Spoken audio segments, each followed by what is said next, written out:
আদিত্য ধর উড়ি ছবিতে অজিত ডোভালের চরিত্রটা করিয়েছিল পরেশ রাওয়ালকে দিয়ে, আর এবার অজিত ডোভালের চরিত্র তিনি করাচ্ছেন মাধবনকে দিয়ে। এই যে দুটো ডিফারেন্ট চরিত্রকে, এই যে দুটো ডিফারেন্ট পার্সনকে নিয়ে আসা, এটা একটা পরিচালকের কাছে বিরাট মুশিয়ানা। সে কিন্তু রিপিট করলো না পরেশ রাওয়ালকে, আবার অজিত ডোভালের চরিত্রে, যেমন যেমন উড়িতে তিনি পড়েছিলেন। এখানে অ্যাকচুয়ালি গল্পটা তো একটু ব্যাকড্রপে যাচ্ছে। গল্পটা সেই সময় যাচ্ছে যখন অজিত ডোভাল নিজের একটা পুরো আর্মি চালাতো, যখন মানে সেই আমল আর কি, যখন কংগ্রেসের আমল। সেই সময় অজিত ডোভাল, আমরা সবাই জানতাম যে অজিত ডোভালকে বাধ্য করা হয়েছিল রিটায়ারমেন্ট নিতে, এবং রিটায়ারমেন্ট নেওয়ার পর অজিত ডোভাল কিন্তু গোটা মানে নিজে একটা প্রাইভেট আর্মি তৈরি করে ফেলেছিল গোটা পৃথিবী জুড়ে।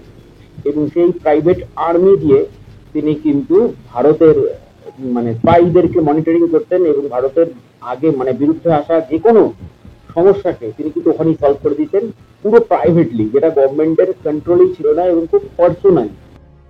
এই কারণেই অজিত ডোভাল এত সেরা।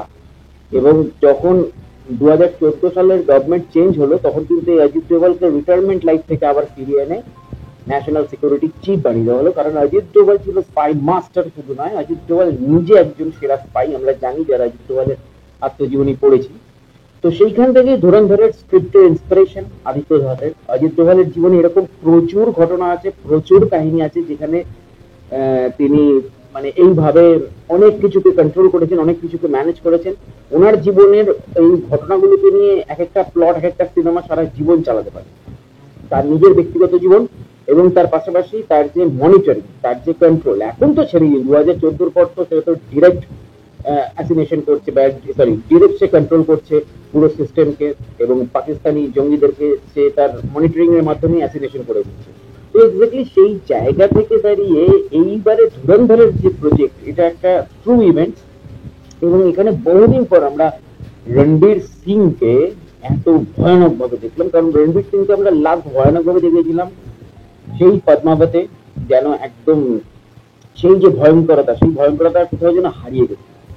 আর 2023-এ রণবীর কাপুরের মানে আমরা তো জানি যে এই মুহূর্তে দুই রণবীরের একটা কাট্টার চলছে, একটা টক্কর চলছে বলিউডে।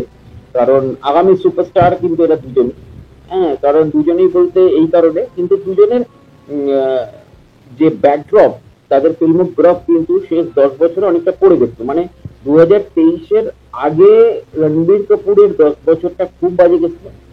আর 2018-এর পর থেকে, অর্থাৎ গল্লি বয়, পদ্মাবত এসবের পর থেকে রণবীর সিং এর কেরিয়ার যেন কোথাও একটা পড়ে গেছিল।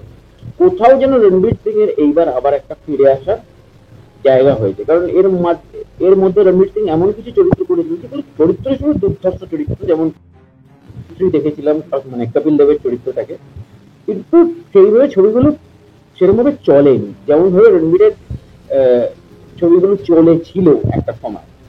হ্যাঁ, রণবীর কাপুর আলাদা জিনিস। রণবীর কাপুর একটা একটা মানে কি বলবো, কাপুর বাড়ির একটা সেরা অভিনেতা আমি মনে করি, এটা ব্যক্তিগতভাবে।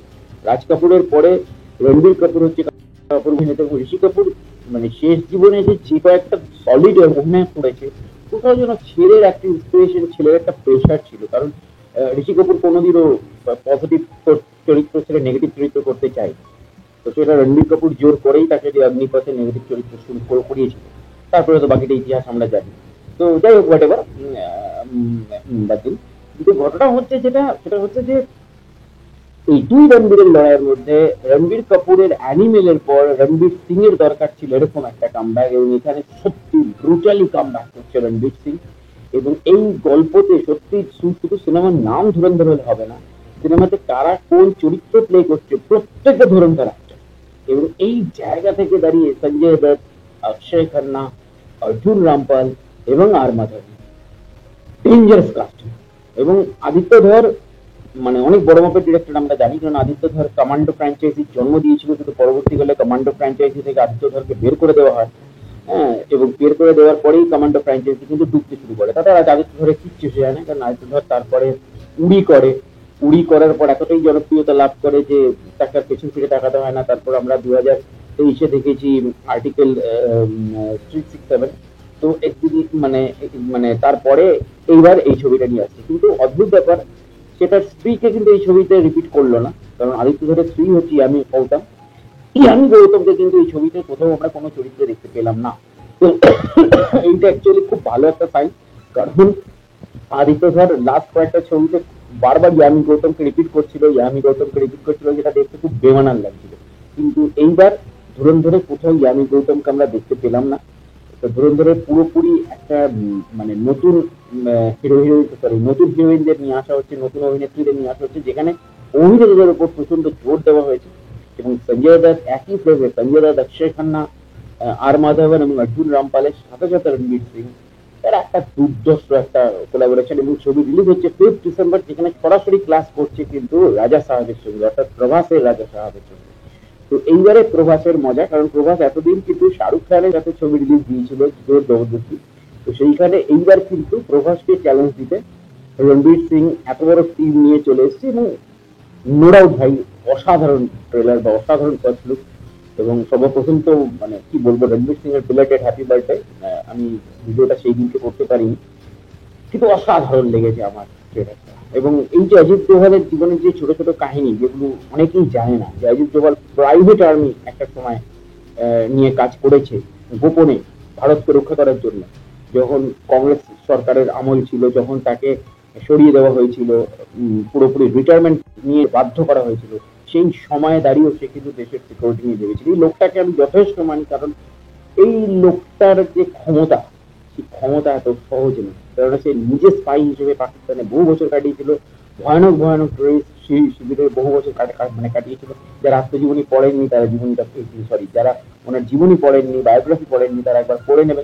নয়তো আমি আলাদা করে একটা ভিডিও নিয়ে আসবো, অনেক ভিডিও রয়েছে ওনার নামে, তো এক্স্যাক্টলি দেখে নিতেও পারেন সেখান থেকে। তো এক্স্যাক্টলি ধুরন্ধর একটা মারাত্মক এক্সপেকটেশন তৈরি করে দিত। এবার দেখা যাক বাকিটা সময় দেখবে। তো অবশ্যই জুড়ে থাকুন চ্যানেল এবং পেজের সাথে। দেখা হচ্ছে পরের ভিডিওতে। নমস্কার।